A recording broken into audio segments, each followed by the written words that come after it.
नमस्कार।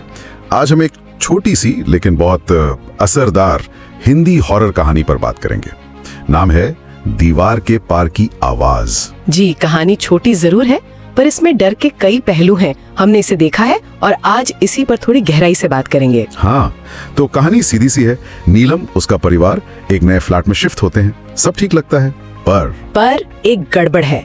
हर रात ठीक 2 बजे एक दीवार से रोने की आवाज, एक औरत की। बिल्कुल।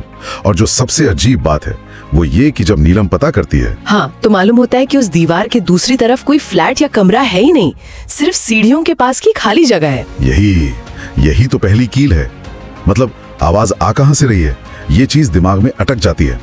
कोई लॉजिकल एक्सप्लेनेशन नहीं है। सही कहा। यहाँ से वो अनजाना डर शुरू होता है।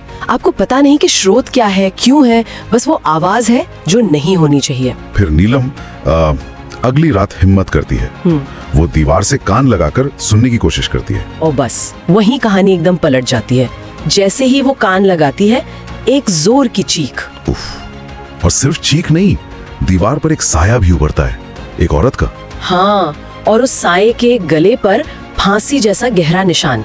ये बहुत महत्वपूर्ण डिटेल है। महत्वपूर्ण मतलब डरावना तो है ही, पर महत्वपूर्ण क्यों? देखिए, इसलिए क्योंकि अब डर सिर्फ सुनने तक नहीं रहा, अब वो दिख भी रहा है।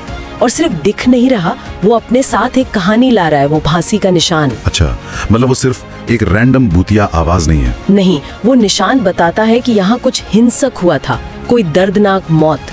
वो आवाज उस दर्द की है। डर अब थोड़ा पर्सनल हो जाता है, एक पहचान जुड़ जाती है उससे। और इसका असर फिर नीलम पर दिखने लगता है ना? वो आवाजें, चीखें बढ़ जाती हैं और वो नींद में चलने लगती है। बिल्कुल। ये दिखाता है कि वो जो भी शक्ति या इकाई है, वो सिर्फ बाहरी नहीं है, वो नीलम को प्रभावित कर रही है, उसके मन पर, उसके शरीर पर कब्जा कर रही है एक तरह से। नींद में चलना मतलब कंट्रोल खोना। हाँ, जैसे वो शक्ति उसे खींच रही हो अपनी तरफ। और फिर कहानी का अंत, वो तो बहुत ही चौंकाने वाला है। एक रात नीलम दीवार के सामने खड़ी है और कहती है, अब मेरी बारी है, मुझे वहाँ जाना है। रोंगटे खड़े हो जाते हैं ये सोचकर भी। अगली सुबह नीलम गायब, कमरे में नहीं है। गायब। और पीछे क्या छूटता है? दीवार पर खून से लिखा एक संदेश। अब कोई और सुनेगा मेरी आवाज। हाँ, ये अंत कहानी को सिर्फ एक भूत की कहानी नहीं रहने देता। तो इसका क्या मतलब समझें? ये कोई श्राप है जो चलता रहेगा? ऐसा ही लगता है, एक अंतहीन चक्र। जैसे वो दर्द, वो पीड़ा अकेली नहीं रह सकती, उसे एक नया शिकार चाहिए, कोई जो उसकी जगह ले, उसकी आवाज सुने। नीलम उस कड़ी का हिस्सा बन गई। और वो संदेश, वो एक तरह की चेतावनी है कि ये खत्म नहीं हुआ है। बिल्कुल। ये कहानी छोटी होकर भी बहुत असर छोड़ती है, क्योंकि ये कोई जवाब नहीं देती, बस डर को और बढ़ा देती है, भविष्य में भी डर फैला देती है। तो अगर हम देखें, डर कई लेवल पर काम कर रहा है। पहले तो वो अनजानी आवाज, फिर दिखने वाला वो भयानक साया और उसका इतिहास, फिर नीलम पर होता मनोवैज्ञानिक असर, और आखिर में ये कभी न खत्म होने वाला सिलसिला। ये एक सवाल भी उठाता है, क्या ये छोटी कहानियां इसीलिए ज्यादा डराती हैं क्योंकि ये बहुत कुछ अनकहा छोड़ देती हैं, हमारी कल्पना पर छोड़ देती हैं? हो सकता है ये हमें पूरी तस्वीर नहीं देती, बस डरावने इशारे करती हैं।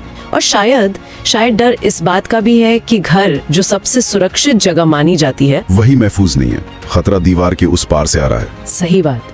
और एक विचार ये भी है जो कई लोक कथाओं में मिलता है कि क्या बहुत गहरी भावनाएं, जैसे कोई दर्दनाक मौत या बहुत ज्यादा दुख, किसी जगह पर अपनी छाप छोड़ सकती हैं। मतलब एनर्जी की तरह जो बाद में महसूस होती है। हाँ, कुछ वैसा ही। क्या वो भावनाएं इतनी मजबूत हो सकती हैं कि बाद में आने वाले लोग उन्हें आवाजों या सायों के रूप में महसूस करें? ये कहानी इन सवालों के साथ हमें छोड़ जाती है। सोचने वाली बात है। कहानी खत्म, पर सवाल